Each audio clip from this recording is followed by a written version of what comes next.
Hello, and welcome to Scream Scene, the horror movie podcast where we watch every horror movie ever made in chronological order, and then we rank them from best to worst. My name's Ben. And I'm Sarah. Thank you for listening to us today. How are you doing today, Sarah? I'm doing pretty good. Been working my way through editing the actual play that we recorded for our Halloween bonus material for our Patreon. But I think it's sounding really good. That's good. I'm glad to hear that.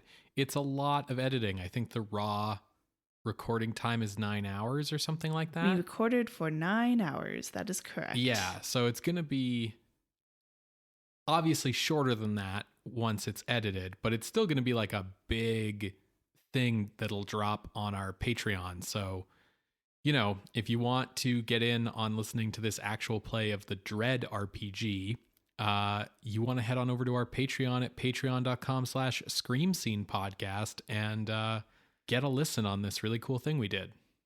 So that's how I am. How are you today? I'm doing pretty good, Sarah. Good. Can't complain too much. Good. Yeah. That's great. Yeah. What are we watching today? Today, Sarah, we are watching Il Mulino delle Donne di Pietra, or The Mill of the Stone Women, from 1960, directed by Giorgio Ferroni. So is this like a mill of stone women? Like it mills stone women? Or is this a mill where the stone women live? So, best I can tell, there are sculptures of women, presumably made out of stone. Yeah. And the sculptor who makes the women works out of a windmill for some reason. Oh, okay. Yeah. Well, that sounds a lot more like I can see how these pieces got brought together than I was anticipating. Well, this is also one of those, but the sculptures are actually his murder victims movies. Sure. You know, they're less stone women than they are like end-stoned women, I guess. Entombed. But we'll find out like more specifics, I suppose, when we watch the movie. This continues kind of the immediate string of Italian horror films that exploded in 1960. I think it's really interesting that looking at this, I feel like most people would assume that you had Black Sunday, which is this big deal movie that's still talked about to this very day, and then like an explosion of imitators. But if you look at the timeline, Black Sunday came out like, I want to say August 10th. Atom Age Vampire was like August 16th. This film came out August 30th. So they're not imitators of Black Sunday. Right. And instead, if you want to look at like an Italian horror film of 1960 that came out like early enough for everything else to be imitated, it's actually The Vampire and the Ballerina. Sure, yeah. Came out like a few months ago. That's fair. I mean, yeah, we've had a couple of other Italian horror movies before that, but all very much inspired by Universal. Yes. And so Vampire and the Ballerina is like this kind of, you know, it was like, oh, let's combine sex and Universal horror. and Hammer horror. Right. And then we get this explosion of imitations in August. It just so happens that like Black Sunday is the one that is remembered out of all of them, which I think creates this like false narrative that it was the watershed moment. Or maybe it's just because of an announcer going, Sunday, Sunday, Sunday. So the big distinguishing feature of Mill of the Stone Women is that it was the first Italian horror film shot in color. Ooh, okay. It was produced by Giampaolo Bigazzi, who had been doing like a lot of historical B movies of the kind that was popular at the time. So like The Swords and Sandals? Yes. Swords and Sandals, Peplum.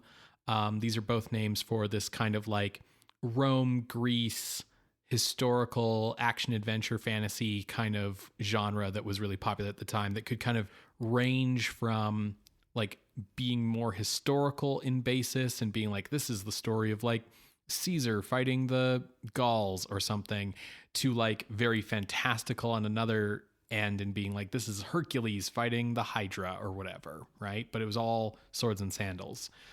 The picture's director was Giorgio Ferroni, who had begun his film career doing documentary shorts before directing his first dramatic feature in 1939.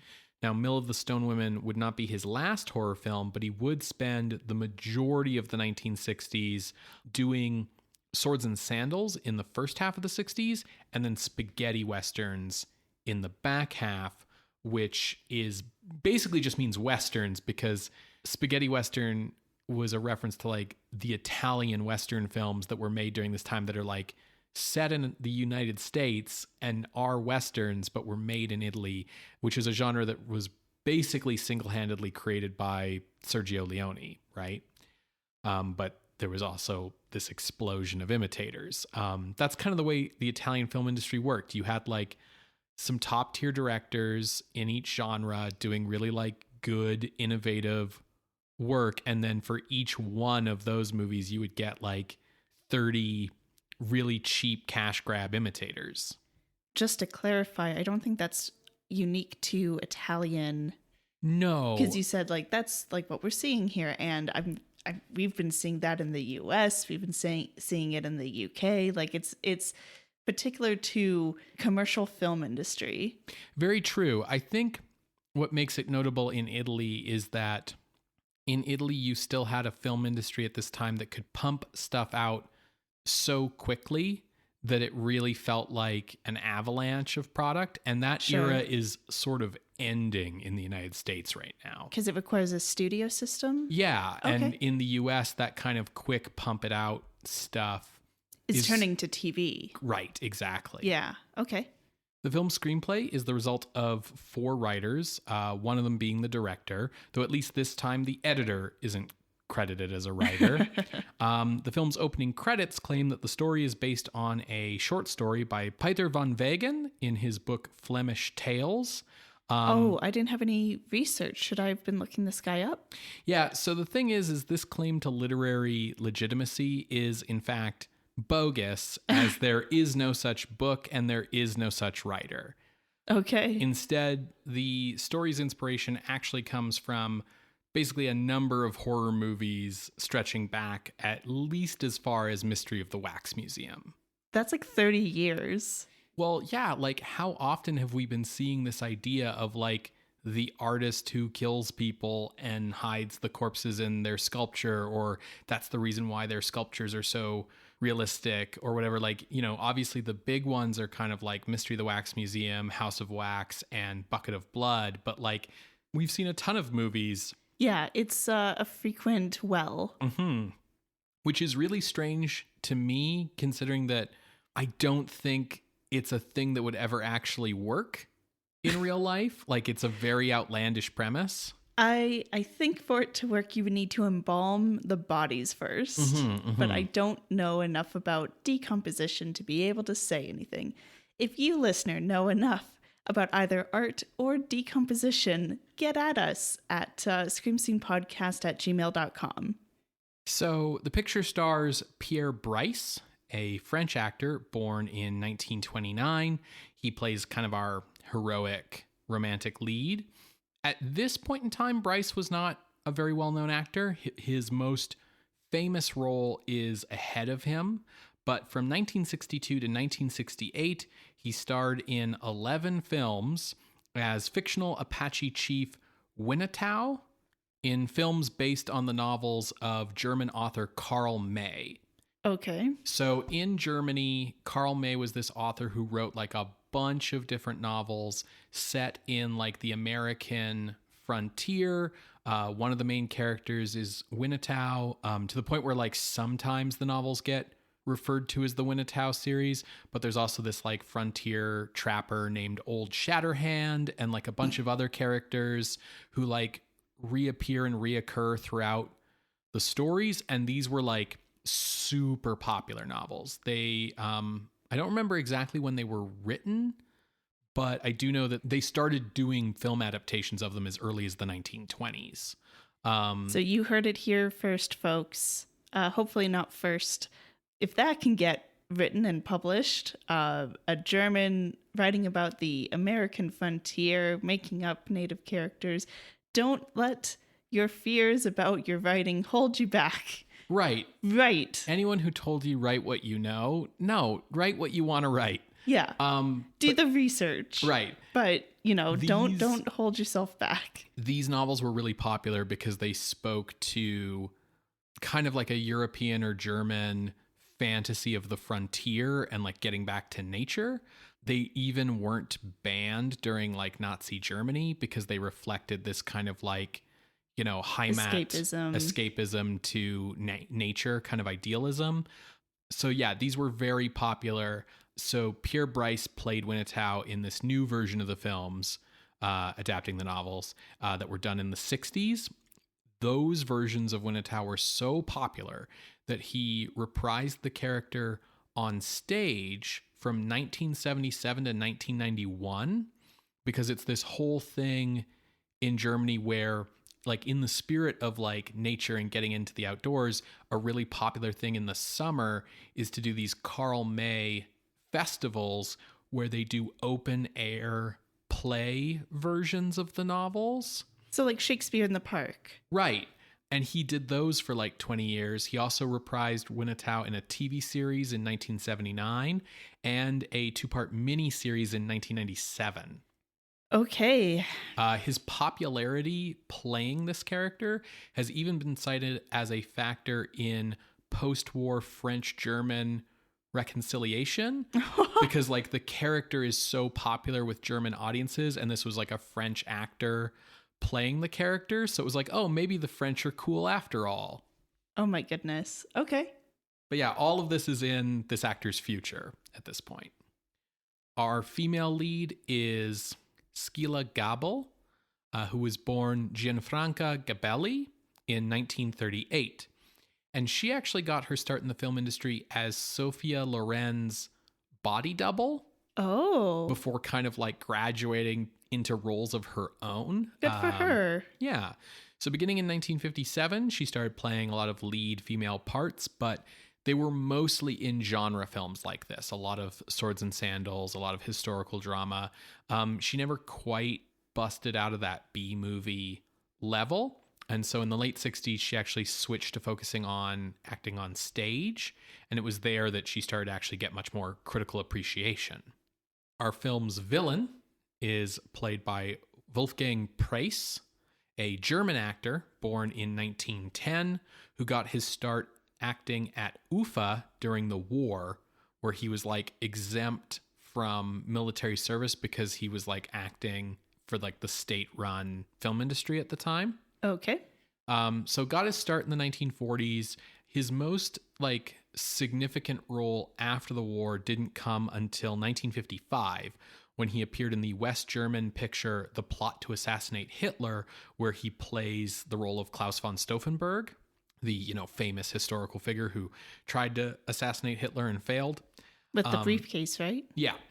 This generally led Preiss to be typecast as the level-headed, dutiful German officer in war pictures, meant to contrast with like the Nazi fanatic officer. Okay. And he played this part so well that he even did it in multiple American war movies like The Longest Day, Is Paris Burning, A Bridge Too Far, and The Boys from Brazil.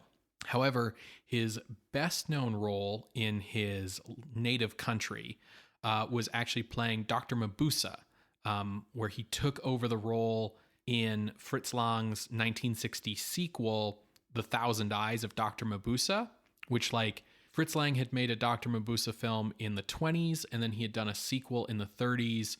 Both of those had the same actor playing the character. And then Lang did this third movie all the way over here in the 1960s with this new actor. And then that film was so successful that Preiss actually played Mabuse several more times in various non-Fritz Lang helmed sequels through the 1960s. Okay. So Mill of the Stone Women was released August 30th, 1960 in Italy, and it actually made 164 million lira at the box office, which means it made more than Black Sunday, which did 139 million lira, or Adam Age Vampire, which did 90 million lira. Probably because it's in color. I would think so. Yeah, a bit more of like a draw because of that. In contemporary reviews, the film's imagery was praised. I guess people drew a lot of connections between the cinematography and like the work of like Flemish painters and all this kind of other stuff. But criticism was leveled at the slow pace of the film. No. I say no because like that means they were trying to go for Gothic or something like that and building atmosphere and tension, and either it just didn't work for these people or the movie just doesn't pull it off successfully. Mm-hmm. Well, I guess we'll find out. Yeah, true. Arrow Video released a pretty comprehensive Blu-ray in 2021. It features the original 96-minute Italian cut with both Italian and English dubbing, the 90-minute French cut, and the 95-minute US cut, which has different English dubbing. Okay. And so I think because of that, Mill of the Stone Women is like pretty weirdly widely available to stream right now. You can stream it in Italian on Shudder, the Arrow player, which I actually didn't know until just now that Arrow has its own streaming service. Oh, dang. And AMC Plus. You can also rent it in Italian on Google Play, YouTube, and iTunes. So for like a kind of lesser known Italian horror that like I had not heard of before doing the show, that like is very much overshadowed by Black Sunday, this movie made more money and is currently for some reason much more widely available than Black Sunday, which has like its various Blu-ray releases and then you can stream it on Canopy and like that's it. I wonder if part of that is the fact that Mill of the Stone Women was kind of a co-production across a couple different countries. So it had a bit of a broader sell factor. Possibly. And then also, if it's in color, you know, someone who's looking at like, okay, what do I put on my streaming service? Or what do we want to look at restoring? Oh, the very first color horror film from Italy? That makes sense to do. For sure. And I think the fact that the Blu-ray release is so recent probably also explains like why the streaming rights are so widely available right now. Very true. But it just means that it's going to be very easy for the audience to watch along. Cool. Well, folks, if you do want to watch along, check out the places that Ben suggested, but you'll also be able to find it on our YouTube playlist at screamscenepodcast.com. You're going to hear a brief musical interlude, and when we come back, we will discuss Il Mulino delle Donne di Pietra, directed by Giorgio Ferroni. See you on the other side, everybody.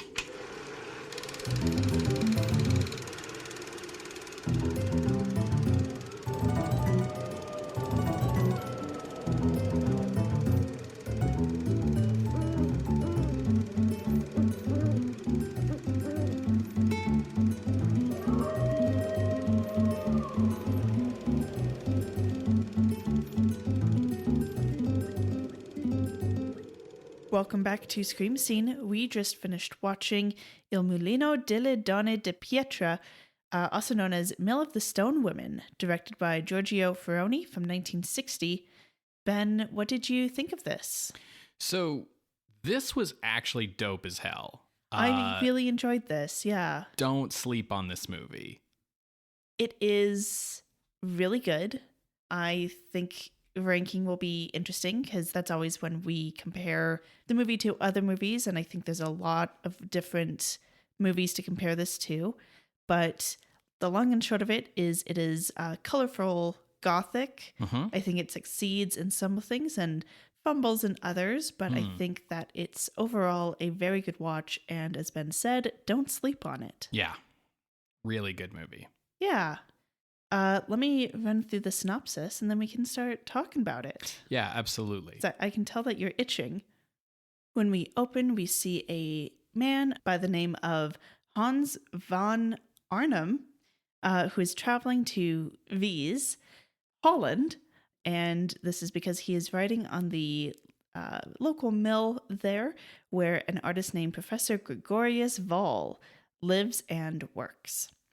The reason why this windmill is of particular interest is because it has been converted from a windmill that mills things into a carousel, basically, of stone figures depicting historical people and or torture that Wall creates. So it's basically like a wax museum, but it's stone, and they move in front of you instead of you having to walk. Yeah, the sculptures are on like a little track, and it's powered by the gears of the windmill. Yeah.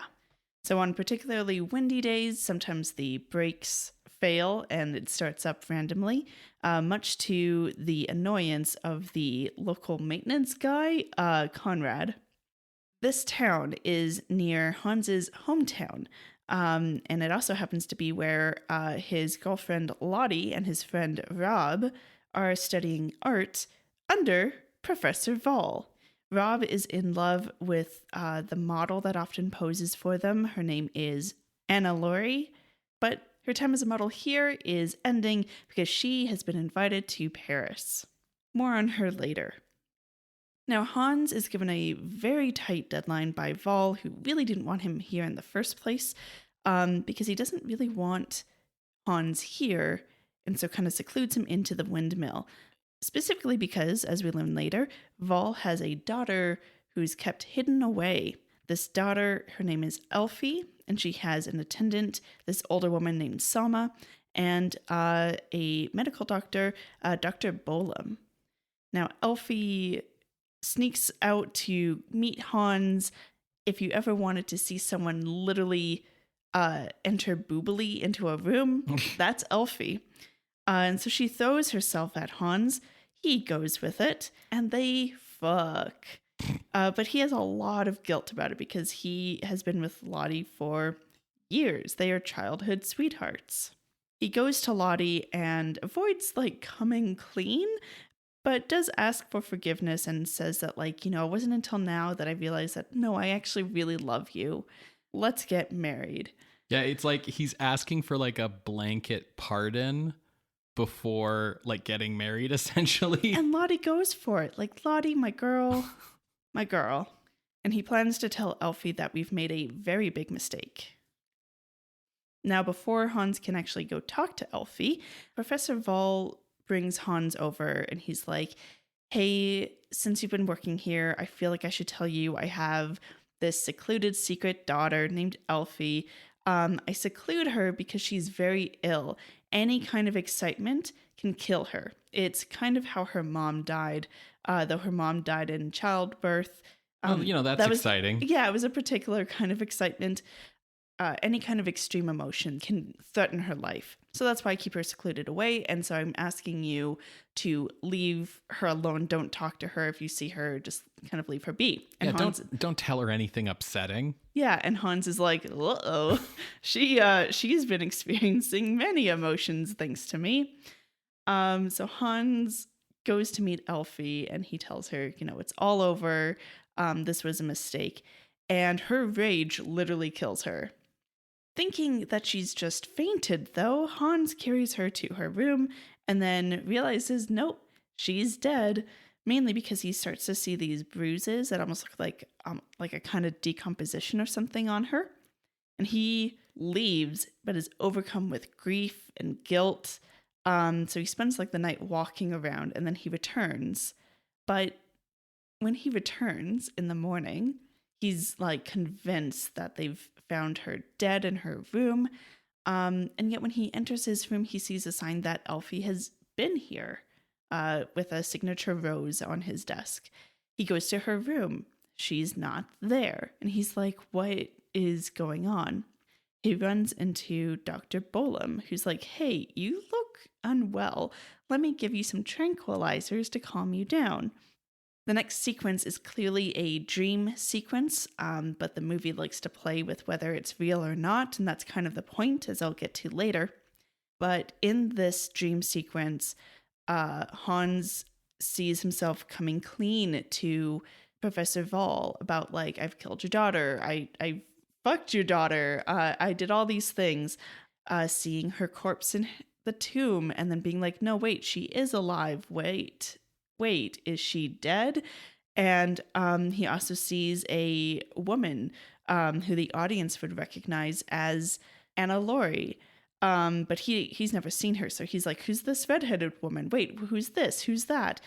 It's this very like Kafka-esque sequence of him like going back and forth to these different rooms and seeing different creepy things that like don't add up, and you're not sure like what is him being high on drugs and what is something that's actually happening. And it's like it starts out really obviously a dream sequence with like him coming clean to Professor Vol and Professor Vol being like, well, she's buried in the tomb and blah, blah, blah.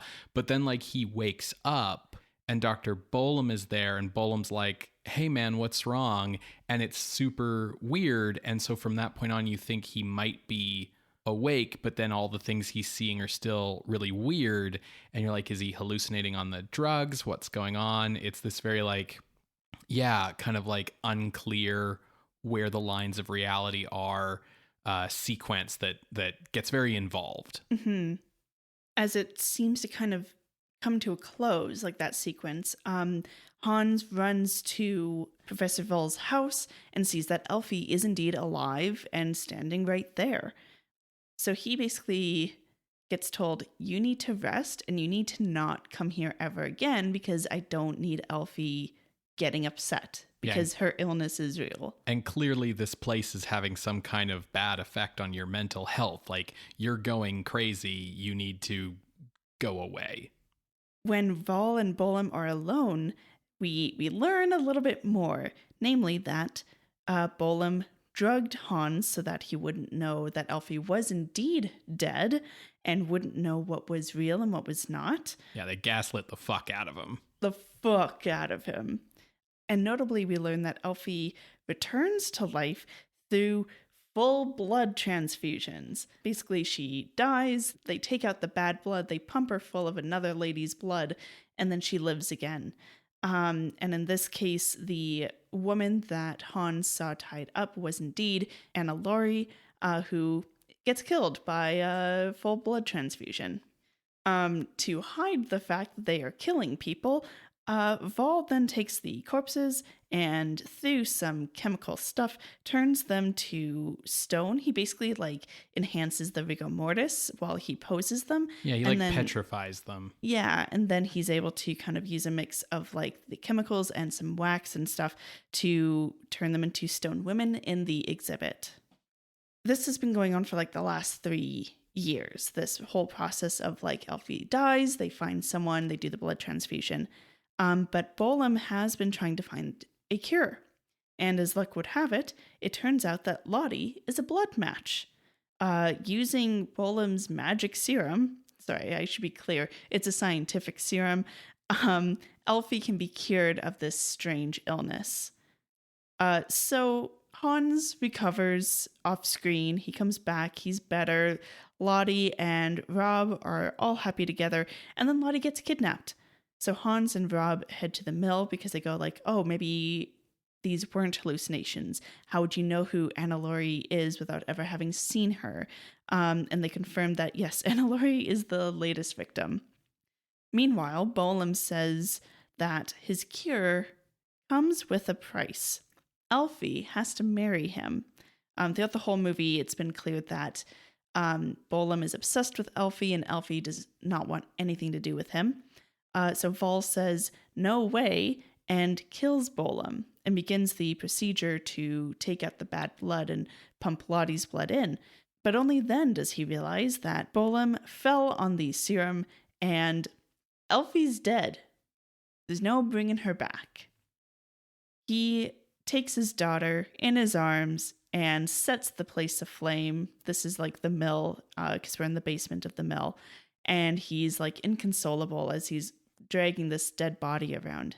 Meanwhile, our boys come down, they rescue Lottie, they manage to make it out of the mill as Wall and Elfie and the mill go up in flames. No sign of Conrad or Selma. The end. The movie ends with like this really great imagery of like, you know, like Mystery of the Wax Museum or House of Wax or whatever, there's like the imagery of the wax figures burning up and melting, but they do this really cool thing where they've put skulls inside them because these are supposed to be real people who got like turned into these figures. So as we see like the wax faces burn up and melt, it turns into these skulls, which is really cool. Yeah. So I think you can tell from like the content of the plot summary, it's very Gothic. And also because it's very Gothic, there is a lot going on. I didn't even touch on some of it. Yeah. Because I just needed to streamline it. For sure. It takes a while to get going, but like that's Gothic for you. And I actually really ended up liking the structure of this film. It was really slow to start, but you kind of need that slow build to establish all the pieces of the story. And what I really liked was that all of the pieces kind of do that Gothic thing of like setting up intrigue and, ooh, who's this person and what are they all about? But the stuff that in maybe like a lesser movie would be just like, oh, that was a red herring. Like that person was looking sinisterly at that other person for no reason but to throw you off. Like do all turn out to be clues and pieces of the puzzle that do fall into place later. Yeah, I think the only threads that don't get brought back up, one of them is lesser than the other. The lesser one is Conrad. He's just a dude who works at the mill. He keeps things running. So hopefully he wasn't around when the mill went up in flames. Maybe he was home and this is like his day job and it was nighttime, so he wasn't there. But Selma is the big question mark here. Sure. And it makes me wonder, at one point, Vol, so every so often you hear like screaming through the house. Yeah. In a very Gothic fashion. And Vol checks in on Selma to ask if she's doing all right. She is older. She's probably actually Vol's age as well.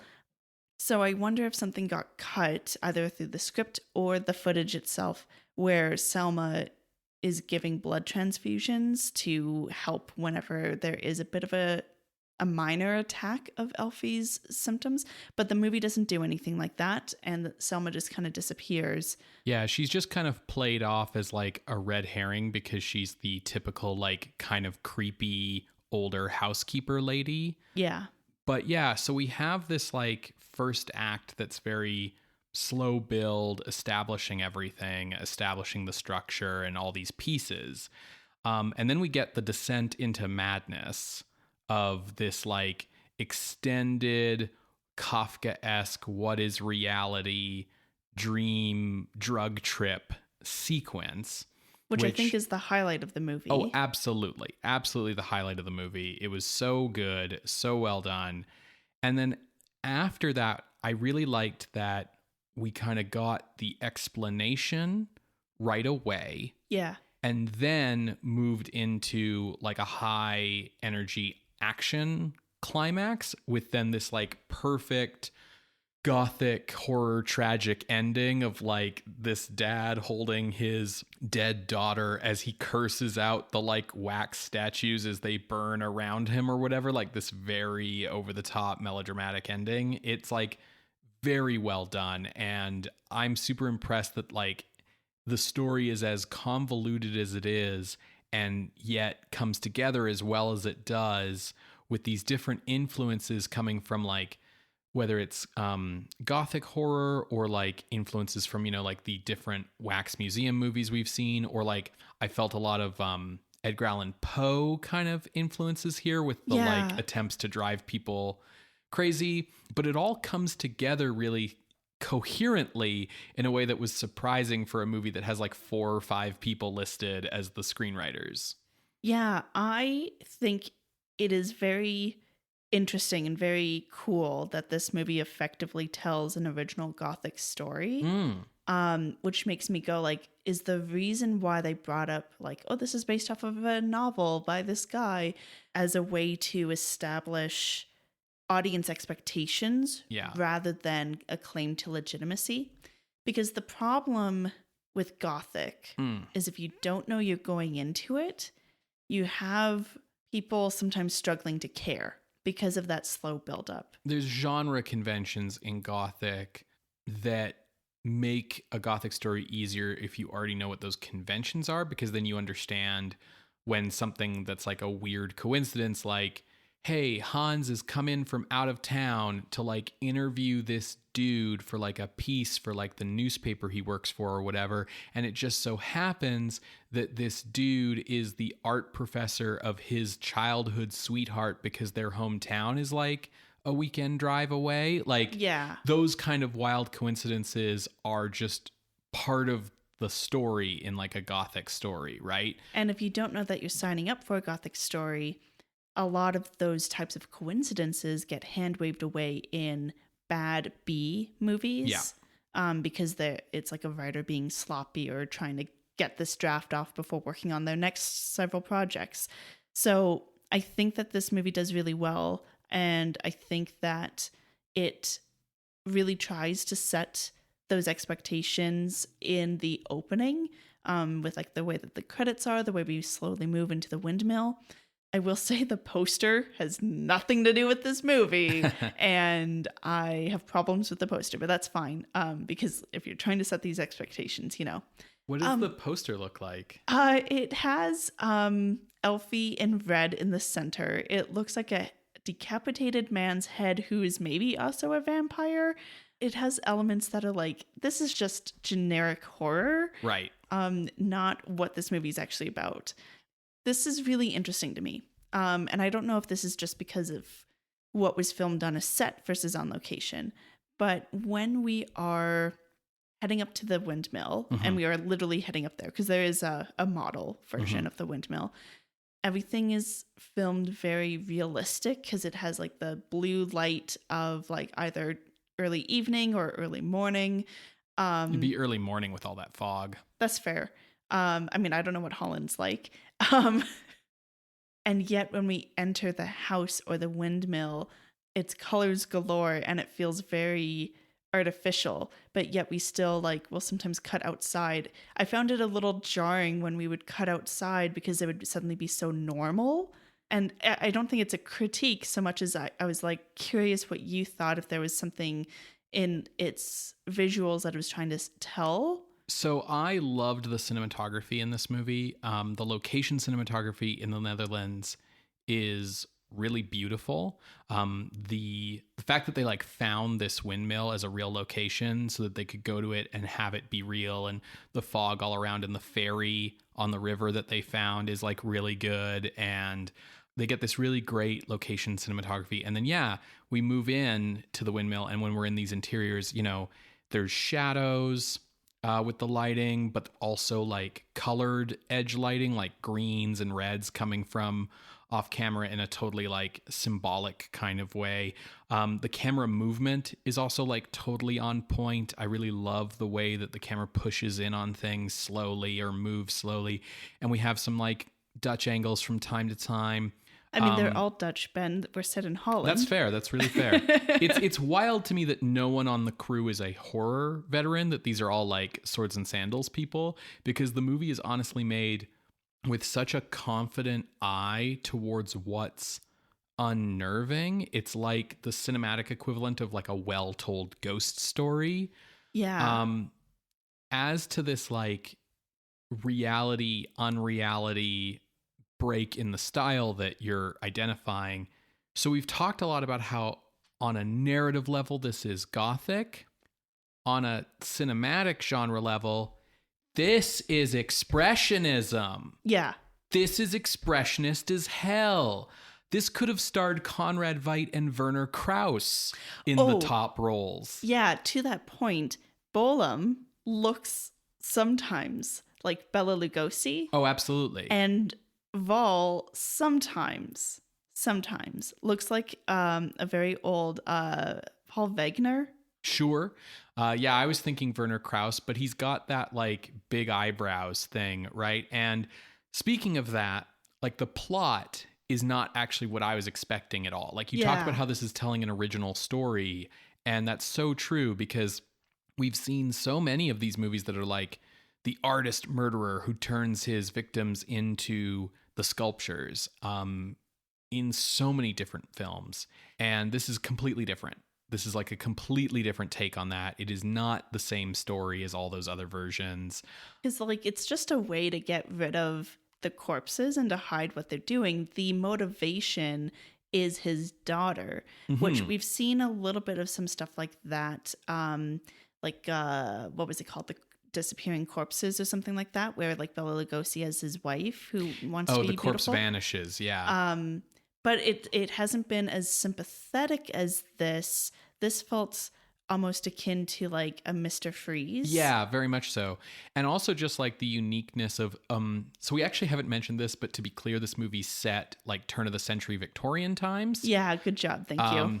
So like the twist when it's midway through and it's like, oh yeah, not only did Elfie die when Hans thought she did, Elfie's been dying for 3 years and like dies and we bring her back to life over and over. And she's like this weird zombie woman that we just pump fresh blood into every time she dies because like her blood can't maintain its own cells or whatever the explanation ends up being. It's this huge twist because I feel like the time period doesn't make you think like, doesn't make you think that, oh, we're going to do some like science things, it's right? It's nothing with glands. It's nothing like... It's not modern enough for you to expect a mad scientist, but it's not far back enough in the past for you to expect magic. Yeah. So it comes out as this big surprise. They also, I think, do a really good twist where I thought Dr. Bohme was the villain. Like, I went through most of the first 2 acts of the movie thinking Vol was just like, I'm the dad, in the story. Ha ha ha. Like, I'm the avuncular figure or whatever. And Bohme was like the crazy, evil mad scientist person who has the dangerous obsession with the daughter and so on. And then, like, Bohme actually turns out to be more what you think Conrad is going to be. Like, you think Conrad is going to be the assistant who turns on the villain at the end, but that's actually Bohme. Yeah. And, like, yeah, Bohme's like, I spent 3 years rescuing your daughter's life. I want to marry her thing is like, okay, that's like a little gross for sure, but like it's not villain territory. Like Bohme's like doesn't really like the fact that Vol turns the girls into sculptures. He finds that super weird and icky. Like he makes it clear that like I'm in this to try and save your daughter's life, right? And so this ends up being like so much more and so much better than just another Wax Museum ripoff because it's telling this original story, right? I want to give a shout out to the costumes. The costumes are great. Yeah. You mentioned this already, but like the shadow and use of color and key lights and stuff like that were great. I think the acting is pretty good, especially the dude who played Hans. Pierre Brice. Yeah. He was really good. Yeah, well, that's why I compared it to like Conrad Veidt and Werner Krauss because like Brice gives a very Conrad Veidt-like performance in his like descent into madness sequence of the movie. Like it's very, and the way he gets gaslit really reminded me of like Hands of Orlac. That being said, Pierre Brice, what he looks like to me is like very young Alec Baldwin. But I could see that. He's like very classically handsome. Very, yes. Yeah. To the point where he's almost like boringly handsome. Like it's like square jawed, blue eyes, black hair. Anyways, he is very good though. And I also think that like the actor who plays Bohme and the actor who plays Vol, who are both German actors, understood the assignment basically. 100%. Like they are absolutely like, I think the people who made this movie must have seen the old German expressionist horrors of the 1920s. Well, if those two are German, I mean, it makes total sense. And like, especially given their age. Yeah. Like, so to me, it just feels like they must have intentionally known they were riffing off of this. And I think that the filmmakers, the Italian filmmakers even like must have known this is kind of what they were doing. And I don't know, maybe it's the fact that like the actor who played Bohme this same year played Dr. Mabuse in like a sequel to these old 1920s, 30s kind of expressionist crime movies. Yeah, so maybe while he was prepping for that, he became inspired for how that could influence this role. Yeah, there's like this connection here of like bringing that forward. And it's so interesting because, while we did remark at the time about how expressionism morphed into film noir as the Germans came over to the US. And so it's not like Expressionism went away. It like developed into other things, but we're now enough decades out that we're starting to see direct inspiration coming from Expressionism, because all these other things kind of evolved out of Expressionism, but it wasn't like this throwback thing of trying to directly go back and ape like a particular style. And this is the first time I can really think of where we're seeing something like that, where it's like, I guess if you think of the time period, like the time between someone who was, let's say, 10 seeing Nosferatu, 30 to 40 years later now is someone who can like pull their weight in the film industry and be like, hey, no, we're going to do this kind of artistic style. Yeah, absolutely. It's basically like stylistically, this is Expressionism in hammer color. Yes, it's very explicitly hammer color. Yeah, like that's the style they're going for with the color stuff, but they are using it with this like expressionist lens. And so coming back to the point about like how it's shot very realistically outside of the windmill, like for those listeners who maybe aren't familiar with German Expressionism and maybe like haven't been with us for 300 episodes. That's fair. The key element of Expressionism as an art form, whether it's because it's a visual style that is not synonymous with horror. You can have like Expressionism in different narrative genres because it's a visual genre. But the key element of Expressionism is the idea that like the internal psychology of the people, of the characters, becomes externalized in their environment, becomes an expression of their inner character.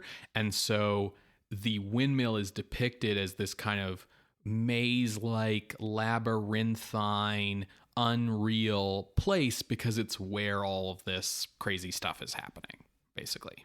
Yeah, I really enjoyed this movie, and I think I want to call back to something you said in the first half about the ties of these more recent Italian movies being more influenced by The Vampire and the Ballerina rather than Black Sunday. Like you gave dates and it makes total sense. But this movie has so many plot beat parallels to The Vampire and the Ballerina. It's clearly them using that as a blueprint for basing this Gothic expressionist story on.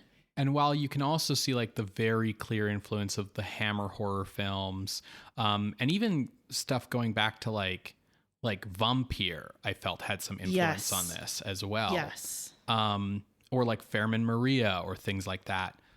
The other key thing that I think here, thinking about this movie, thinking about Adam Age Vampire, thinking about Black Sunday, and thinking about these three films together and their place in 1960 and when they came about, I also think we're seeing how the European horror film world reacted to Eyes Without a Face.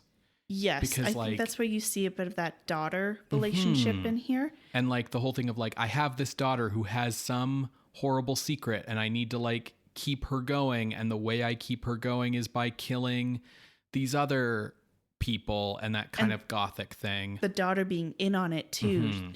In both Eyes Without a Face and Stone Women, the daughters know what's going on. They are more than complicit. They're accomplices. Yeah, and you know, we have obviously the parallels in Adam Age Vampire and Eyes Without a Face with like the facial reconstruction stuff and all of that. And even Black Sunday, ultimately, while it is different, it's still this like Gothic story that has this like beautiful, mysterious daughter figure as like kind of the central source of mystery, and this storyline of like women having to die to keep another woman going, and specifically keep another woman beautiful, which is like a key part of all of these. It's not explicit in Mill of the Stone Women. It's just that Elfie is young and played by, you know, Sophia Loren's body double. Yeah, she is beautiful. She is very hot in like that very specific, like early 1960s Italian woman kind of aesthetic. Absolutely. Did you notice her hair was similar to what's her face in Black Sunday? Yeah. That bad wig? I think it's like that was the in style for Italian women Yes. at the time, right? Yeah. I just Yeah. wanted to call that out because I know that actress really didn't like That the wig. Yeah, for sure. So yeah, like what you're left with here is a lot of, you know, sexy nightmare imagery, basically. And I think people like Black Sunday more because, and I think it like stands out more to people because it pushed the like gore shock elements of horror more than this, whereas this is much more of like a throwback because it's like, yeah, you know, Gothic expressionism, Hammer style. So it doesn't have that like forward pushing thing.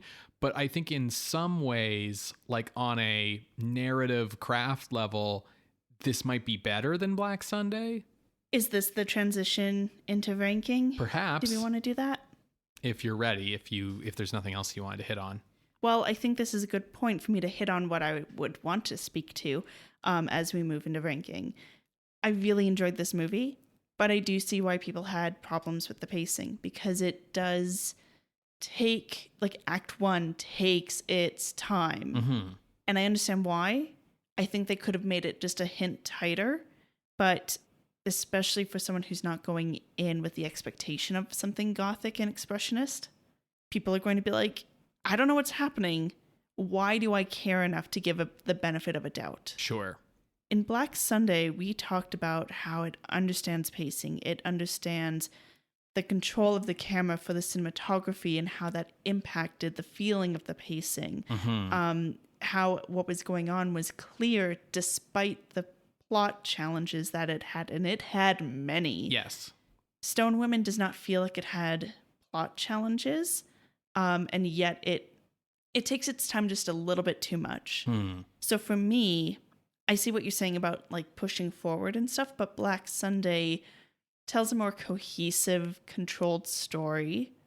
Stone Women, fantastic, but it's not as good in that way. I think I would agree that Black Sunday's story is better on a cinematic level. I think Stone Women's story is better on a narrative level because all the That's pieces fit together a lot more cleanly. You're not sitting there being like, well, wait, is she a witch? Is she a vampire? Is she a, like, what exactly is going on here?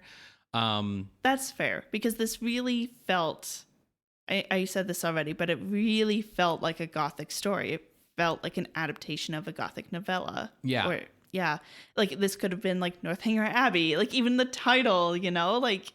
For sure. And yeah, like all those pieces kind of come together in a very satisfying way. You know, even the weird drug trip dream sequence, you know, it's like they find the wax figure of Elfie later that like was in the tomb that he thought was dead her. And like, you know, it's just like things feel very coherent in that way. But it, you know, it takes a while to grab you. I think the movie's probably hoping that the babes in the cast are hot enough to like keep you interested long enough for the story to kick into gear.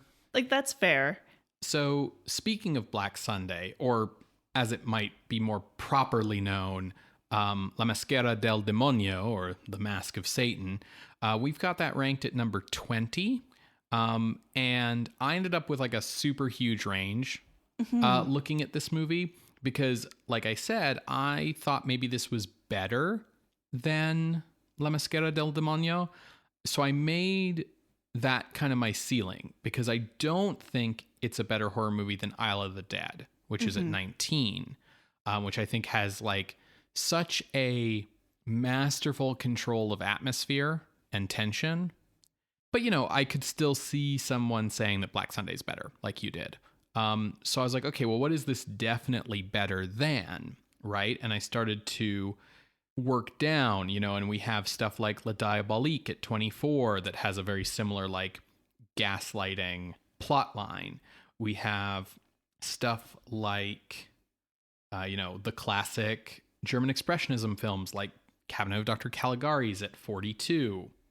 I even looked at Hammer horror starts with, at least the color version of Hammer horror starts with Curse of Frankenstein, that's at 48. But then Vampires down at 57, and we have stuff like White Reindeer at 60, and then Eyes Without a Face is actually all the way down at 61, because while we acknowledge that it's like super, super influential, it's a little tame as a horror movie, quite frankly. A little too like artsy, basically. Yeah. But below Eyes Without a Face is The Screaming Skull, and then there's like Flesh and the Fiends, Brides of Dracula, Ballerina and the Vampire, etc.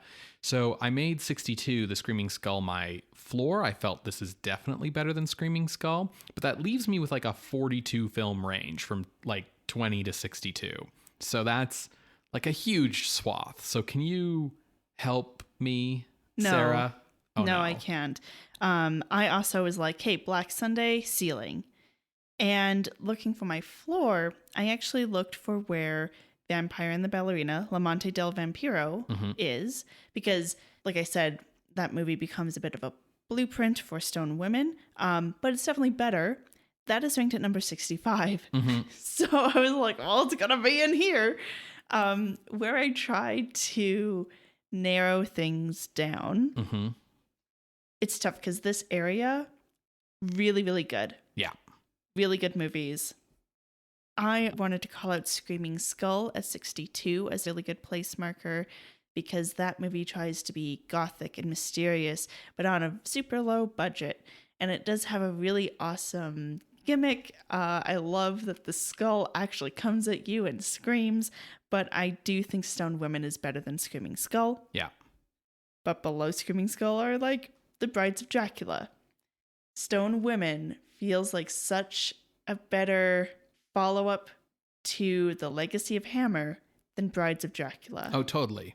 So yeah, it's kind of a mix in here.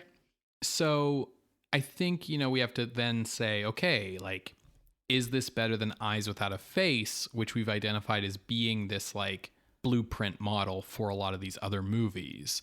I think to answer that, you have to figure out how you feel about something being more realistic versus being more visually expressionist. I think the other thing is we have to come back to a point that we sometimes have to raise on this podcast, which is that it's a ranking list of horror movies. Yeah. And so like if I was in a like film studies class and I was having to present like an argument about which of these two is the better film, I think Les Yeux Sans Visage, Eyes Without a Face, much better film than Mill of the Stone Women.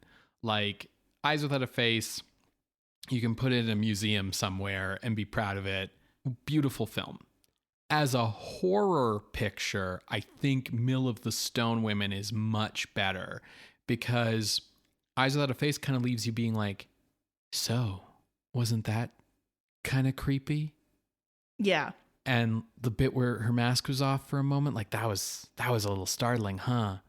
Whereas like Mill of the Stone Women like knows how to unnerve you and scare you. Even like the first time we see Elfie, where she's just like behind a curtain that she pulls back in the weirdest way possible and then has this bizarre pained expression on her face and then kind of vanishes. Like that right away is like really weird and unnerving, right? I think Mill of the Stone Woman is trying to scare you, and maybe the pacing means that it, kind of loses that tension that it builds up from time to time.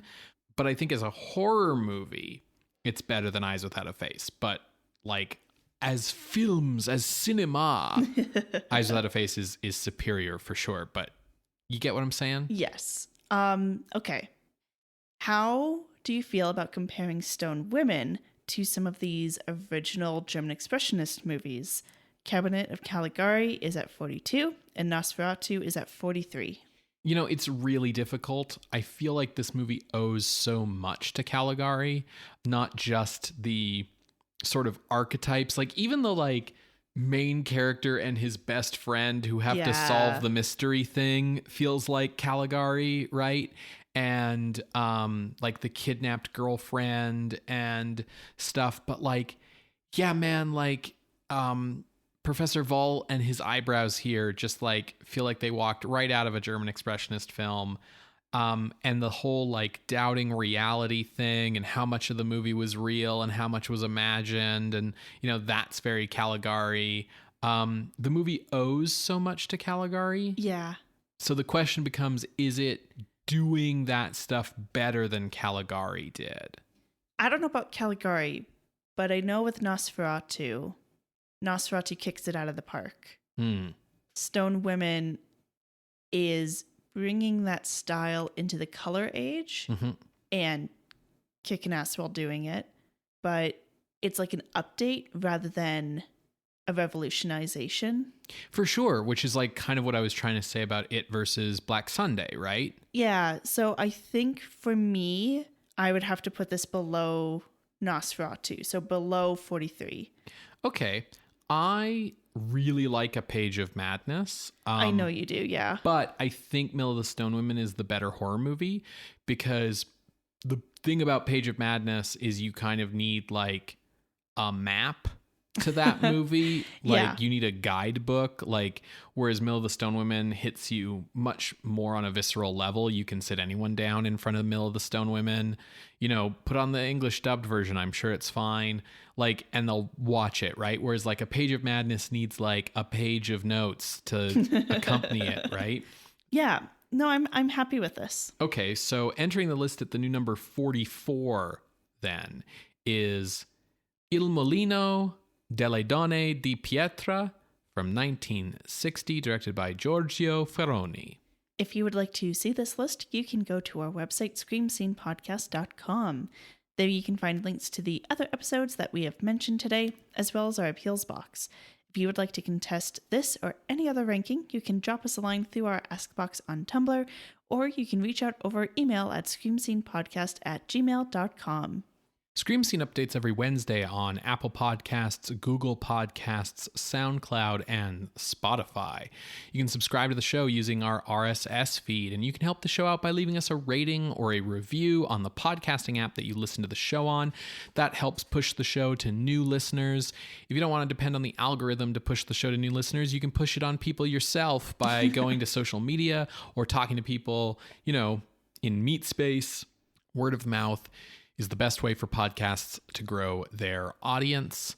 For a second, when you said meat space, I was like, do you mean MySpace? Sure, why not? Get us on MySpace, folks. If you really enjoy what we do here and want to help support us financially, you can do that by going to patreon.com/screamscenepodcast, where you can become a patron of the night for as little as $1 a month. Patrons at the $5 and $10 level get access to regular bonus content, and October is always when we go for broke on bonus content. The weekly bonus audio has been from our horror adjacent series of films, so lots of really fun bonus audio coming out every week. And as we mentioned at the top of the show, we've got an actual play of the TTRPG Dread that we're going to be releasing as a special episode just for our patrons. So if you want to check that out, and I highly recommend you do, it's a Gothic horror story set at an all-girls boarding school with a lot of homages and inspiration from various places that I think people will really enjoy. So head on over to patreon.com/screamscenepodcast, sign up and become a patron to get access to all that cool stuff. So Ben, what are we watching next week? Next week, Sarah, is going to be the episode that comes out nearest to Halloween. Yeah. It'll be the day after Halloween. Right. We are watching City of the Dead. There's a British horror film in black and white starring Christopher Lee. Nice. So we'll be leaving Italy. Enjoyed the food, enjoyed the films. Fantastic place. Italy's wonderful. Off to the UK. Yes. For Mr. Lee. That's right. So Christopher Lee for Halloween. I'm okay with that. We will see you then, creatures of the night. Bye. Bye.